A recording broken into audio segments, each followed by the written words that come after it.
Very good morning, my dear students. Today, I shall be continuing with few other important characteristics of an NGO. எல்லோருக்கும் காலை வணக்கம். இன்னைக்கு மறுபடியும் மற்ற ஒரு சில குணாதிசைகள் தொண்டு நிறுவனத்தோட குணாதிசைகள் என்ன அப்படிங்கிறத பற்றி நான் கொஞ்சம் சொல்கிறேன். Well, to begin with an NGO is a non-profit making. That means any NGO is formed for serving the people, not for minting money or gaining profit or making profit. It is not a profit making organization, but it is a service doing organization. An NGO is a non-profit making. அப்படின்னா ஒரு தொண்டு நிறுவனம் மக்களுக்கு கஷ்டப்படுற மக்களுக்கு சேவை செய்யறதுக்காக ஆரம்பிக்கிறாங்க. ஆனால் என்ஜிஓ மூலமாக காசு சம்பாதிக்கணும், லாபம் சம்பாதிக்கணும், பயனடையணும் அப்படிங்கிற நோக்கம் கிடையாது. அதுதான் இங்கே சொல்கிறாங்க. It is a non profit making, voluntary, service orient, development orient organisation. An organization, mostly it is voluntary in nature. Group of people or members come together, they voluntarily choose to start an organization with the aim of providing different types of services to the needy, or it is service oriented. We can also say that it is meant for developing the society or community or the place in which they work in, or in the place in which they operate. It is a development oriented organization. ஒரு தொண்டு நிறுவனம் சேவை செய்யக்கூடிய ஒரு தொண்டு நிறுவனம், ஆனால் லாபம் சம்பாதிக்கிறதுக்காக இல்லை அப்படிங்கிறத பார்த்தோம். இது ஒரு வாலண்ட்ரி நிறுவனம் அப்படின்னு சொல்கிறாங்க. வாலண்ட்ரி ஆர்கனைசேஷன்னாக்கா இந்த வாலண்ட்ரி ஆர்கனைசேஷன் ஆரம்பிக்கிறவங்க, தொண்டு நிறுவனம் ஆரம்பிக்கிறவங்க தானாக முன் ஆரம்பிக்கக்கூடிய ஒரு நிறுவனமாக இருக்கும். சர்வீஸ் ஓரியன்ட், மக்களுக்கு சேவை செய்ய வேண்டும் அப்படிங்கிற மனப்பான்மையில் இருப்பாங்க. மக்களுக்கு சேவை மூலமாக அந்த மக்களோட வளர்ச்சி, இல்லைனா எந்த இடத்துல எந்த ஊரில் செயல்படுறாங்களோ அந்த ஊரோட வளர்ச்சி தான் அவங்களோட முக்கியமான மையமாக இருக்கும். We continue with it. Either for the benefit of members, bracketல you have a grassroots organization, or of other members of the population or an agency. An NGO is formed for the benefit of members for whom the organization has been formed. Here in this context refers to the grassroots level organization or people in general, the needy, the poor, or for other members of the population or an agency. It might be an agency also. இந்த தொண்டு நிறுவனம் ஏன் ஆரம்பிக்கிறாங்கன்னு பார்த்தீங்கன்னாக்கா, அடிப்படை மட்டத்தில் இருக்கக்கூடிய மக்களோட நலனுக்காக, மக்கள் பலன் பெற வேண்டும் அப்படிங்கிறதுக்காக, ப்ளஸ் ஒரு ஒட்டுமொத்த நிறுவனத்தில் இருக்கக்கூடிய மக்கள் இல்லை ஒட்டுமொத்த நிறுவனத்தோட நலனுக்காக ஆரம்பிக்கிறாங்க. இது ஒரு முக்கியமான குணாதிசை. This is an important character of an NGO. The second characteristic states that it is an organization of private individuals who believe in certain basic social principles. It is an organization of private individuals. Of course, when people are volunteers come forward and form an organization, it is an organization of private individuals. Any private individuals can get together and form an organization, and that is what here it is said. And these individuals always believe in certain basic social principles. What basic social principles? Serving the society, serving the needy, or serving the poor without any profit motive. A basic theme behind forming an organization. Who structure their activities? Who structure their activities means these volunteers, these private individuals structure the various activities of an organization, of an NGO in such a way so that these activities or structured activities bring about development in the community or to the community whom they are serving. So these private individuals get together with a certain basic principles towards for principles for the society, and they structure the activities of an NGO. Structure the activities means activities of their programs and projects and schemes in such a manner so that it directly or indirectly brings about development in the society or the place in which they operate. ரெண்டாவது குணாதிசயம் என்னன்னு பார்த்தீங்கன்னாக்கா, ஒரு NGO வந்து private individuals தனி நபர்களால் ஆரம்பிக்கப்பட்ட ஒரு நிறுவனம். இந்த தனி நபர்களால் ஆரம்பிக்கப்பட்ட ஒரு நிறுவனம் அப்படின்னு சொல்கிறோம் இல்லையா, இந்த தனி நபர்களில் யார் அப்படின்னு பார்த்தீங்கன்னாக்கா, அவங்களுக்கு மனசில் ஒரு கொள்கை இருக்கும், சமூக சார்ந்த ஒரு கொள்கை, சமூக நலன், சமுதாய பலன் அப்படிங்கிற ஒரு பிரின்சிபிள் கொள்கையை பின்பற்றி அவங்க செயல்படுவாங்க. அப்போ அவங்க செயல்படக்குள்ள அவங்க நிறுவனத்தோட ஆக்டிவிட்டீஸ், திட்டம், ப்ராஜெக்ட்டு, ப்ரோக்ராம்ஸு, டெய்லி ருட்டீன் ஆக்டிவிட்டீஸ்லாம் அதோட அமைப்பு எப்படி இருக்கும்னு பார்த்தீங்கன்னாக்கா, என்ன மாதிரியான அமைப்பில் அவங்க செயல்பட்டாக்கா அவங்க பணியாற்றக்கூடிய சமுதாயம் இல்லை சமூகம் இல்லை ஒரு இடத்துக்கு எப்படி பலன் கொண்டு வர முடியும், எப்படி முன்னேற்றம் அடைய வைக்க வேண்டும் அப்படிங்கிறத மனப்பான்மை அப்படிங்கிற ஒரு ஸ்ட்ரக்சரில் அமைப்பில் தான் அவங்க செயல்படுவாங்க. அதுதான் ரெண்டாவது character. The third characteristic states that it is a social development organization assisting in empowerment of people. Almost all NGOs either directly or indirectly empower people. There are specific NGOs which are social development organization. That means organization meant for developing the society.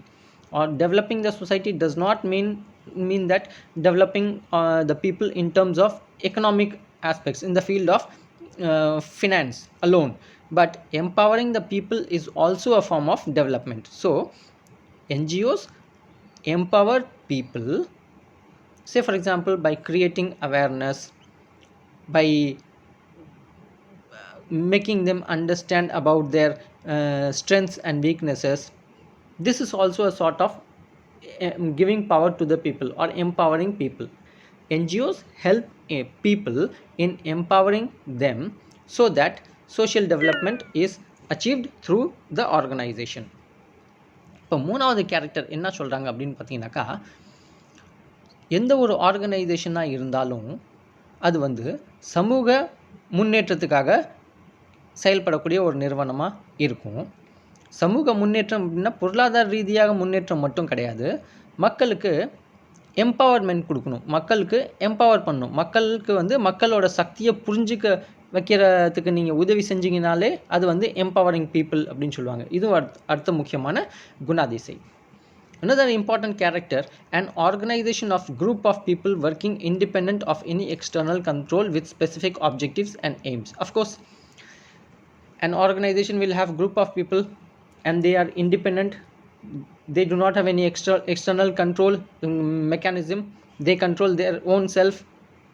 And these people, without any external control, work with certain basic specific principles, objectives and aims. And they have few objectives and aims in mind with the ultimate goal of fulfilling the tasks. What type of tasks? Those tasks which are aimed at bringing about a sort of positive change in the society, or what we call it as desirable change in the society or in the community or in the area, the place where they work in. This is also an important character. அடுத்த முக்கியமான குணாதிசை இந்த ஸ்லைடில் நாலாவது character என்ன சொல்கிறாங்கன்னு பார்த்தீங்கன்னாக்கா, ஒரு organisation தொண்டு நிறுவனம் அப்படின்னாலே ஒரு குரூப் ஆஃப் பீப்புள் தன்னிச்சையாக சுதந்திரமாக செயல்படக்கூடிய ஒரு தனிப்பட்ட நபர்களால் ஆரம்பிக்கப்பட்ட ஒரு நிறுவனம் அப்படின்னு சொல்கிறோம். இந்த மாதிரி மக்களுக்கு வந்து எந்த விதமான எக்ஸ்டர்னல் கண்ட்ரோல் இருக்காது, வெளியிலேருந்து அவங்கள கண்ட்ரோல் பண்ணுற மாதிரி யாரும் இருக்க மாட்டாங்க, அவங்களே கண்ட்ரோல் பண்ணிக்கிடுவாங்க. அவங்களே கண்ட்ரோல் பண்ணிக்கிறாங்க. ஏன் அப்படின்னு பார்த்தீங்கன்னாக்கா, அவங்களுக்குன்னு ஒரு சில ஸ்பெசிஃபிக் ஆப்ஜெக்டிவ்ஸ் இருக்கும், அவங்களோட ஆர்கனைசேஷனுக்குன்னு குறிப்பிடப்பட்ட நோக்கம் இருக்கும், அல்டிமேட் கோல் இருக்கும், எய்ம் இருக்கும். இந்த எய்ம், கோல் அண்ட் ஆப்ஜெக்டிவ்ஸை வச்சு அவங்க என்ன எய்ம் பண்ணுவாங்க, ஃபைனலாக என்ன எய்ம் பண்ணுவான்னு பார்த்தீங்கன்னாக்கா, சமுதாயத்தில் ஒரு பாசிட்டிவ் சேஞ்ச் எதிர்பார்த்த நல்ல மாற்றம் உருவாக வேண்டும். எங்கே வர வேண்டும்? சமூகம், சமுதாயம், இல்லைனா அவங்க எந்த ஊரில் செயல்படுறாங்களோ அந்த இடத்துல ஒரு பாசிட்டிவ் ஆர் டிசைரபிள் சேஞ்ச் ஏற்பட வேண்டும் அப்படிங்கிற நோக்கத்தில் அவங்க செயல்படுறாங்க. இது அடுத்த ஒரு முக்கியமான குணாதிசை. Now, the next character is an independent, democratic, non-sectarian people's organization working for empowerment of economic or socially marginalized group. An organization is always independent in nature or democratic in nature or non-sectarian people's organization. It is not based on any sector. This organization always work for empowerment of people in the field of economics, in the field of finance, and especially for the socially marginalized group. Some NGOs or most of the NGOs or all the NGOs are independent in nature, have democratic character, and non-sectarian people's organization. And this organization work for socially marginalized group for empowerment, for bringing about empowerment in the field of finance and economics. இந்த முக்கியமான அடுத்த குணாதிசை என்னன்னு பார்த்தீங்கன்னாக்கா, ஒரு தொண்டு நிறுவனம் சுதந்திரமாக இருக்கும், ஜனநாயக முறையில் செயல்படும், நான் செக்டேரியன் பீப்புள்ஸ் ஆர்கனைசேஷன். செக்டேரியன் அப்படிங்கிறதுக்கு எந்த விதமான பாரபட்சமும் இல்லாமல் எல்லாரையும் ஒன்றா பார்க்குறதுன்னு சொல்கிறோம் இல்லையா, அது கூட இங்கே சொல்லிக்கிறேன். செக்டேரியனுக்கு எக்ஸாக்ட் தமிழ் வேர்டு எனக்கு தெரியல. எந்த விதமான பாரபட்சமும் இல்லாமல், பயஸ்னஸ் இல்லாமல் எல்லாரையும் ஈக்குவலாக கன்சிடர் பண்ணி பார்க்கக்கூடிய ஒரு நிறுவனம். இந்த நிறுவனம் சோஷியலி மார்ஜினலைஸ்டு குரூப், சமூக ரீதியாக பின்தங்கி உள்ள, சமூக ரீதியாக ஒடுக்கப்பட்ட, சமூக ரீதியாக ஒதுக்கி வைக்கப்பட்ட குரூப் ஆஃப் பீப்புளுக்கு அவங்களுக்கு எம்பவர்மெண்ட் கொடுப்பாங்க. அவங்க சமூக ரீதியாக அவங்க எம்பவர் ஆகணும் அப்படிங்கிற நோக்கத்தில் செயல்படுவாங்க. இது அடுத்த முக்கியமான குணாதிசை. The next character states that an organization not affiliated to political parties. Any NGO is never ever affiliated to any political party, either ruling party or opposition party. Generally, they are engaged in working for help, that is aid, development and welfare of the community. It is clear that NGO is not affiliated to any political party, either ruling party or opposition party. They are mostly engaged in those type of work wherein they are able to help people or wherein they are able to contribute something for the development of the or welfare of the community. இங்கே அடுத்த குணாதிசை என்ன சொல்கிறாங்கன்னு பார்த்தீங்கன்னாக்கா, எந்த ஒரு தொண்டு நிறுவனமும் அரசியல் சார்ந்து இல்லை அரசியல்கிட்ட அஃபிலியேஷன் ஆகிருக்காது. அவங்களோட செயல்பாடில் மக்களுக்கு உதவி செய்ய வேண்டும், சமுதாயத்தில் சமூக நலன், சமூக முன்னேற்றம் கொண்டு வர வேண்டும் அப்படிங்கிற நோக்கத்தில் மட்டும் அவங்க செயல்படுவாங்க. இது அடுத்த முக்கியமான குணாதிசை. Another important character, an organization committed to the root cause of the problem, trying to better the quality of life, especially for the poor. See, when you speak about poor people, they have problem and their quality of life is also not that good. So an organization or an NGO will mostly work for such people where people are poor, especially for those who are poor and their quality of life is below standard or below the substandard level, and they go to the root cause of the problem and identify them and try to help the people to get rid of those problems, thereby improving the quality of life. They also work for the oppressed, the marginalized in urban and rural areas. NGOs always work for oppressed people and marginalized people, either living in rural or urban area. அடுத்த குணாதிசை என்ன சொல்லணும்னு பார்த்தீங்கன்னாக்கா, ஒரு தொண்டு நிறுவனம் கிராமத்தில் இல்லை நகரப்புறத்தில் இருக்கக்கூடிய ஒடுக்கப்பட்ட சமூகம் இல்லை ஒதுக்கப்பட்ட சமூகம் அப்படின்னு சொல்கிறோம் இல்லையா, அவங்கள மேலே இருக்கிறவங்க அழுத்தி வச்சுருப்பாங்க ஒரு சில பேரை மேலே வராமல் இருக்கிறதுக்கு. அந்த மாதிரி மக்களோட வாழ்க்கை திறன் என்னென்னு பார்த்தீங்கன்னாக்கா ரொம்ப ஏழையாக இருப்பாங்க. குவாலிட்டி ஆஃப் லைஃப்னாக்கா அவங்களோட வாழ்க்கை ஸ்டாண்டர்ட் அப்படின்னு பார்த்தீங்கன்னாக்கா பிலோ த ஸ்டாண்டர்ட் இருக்கும், சப் ஸ்டாண்டர்ட் கீழ் லெவலில் இருக்கும், கீழ் மட்டத்தில் இருக்கும்.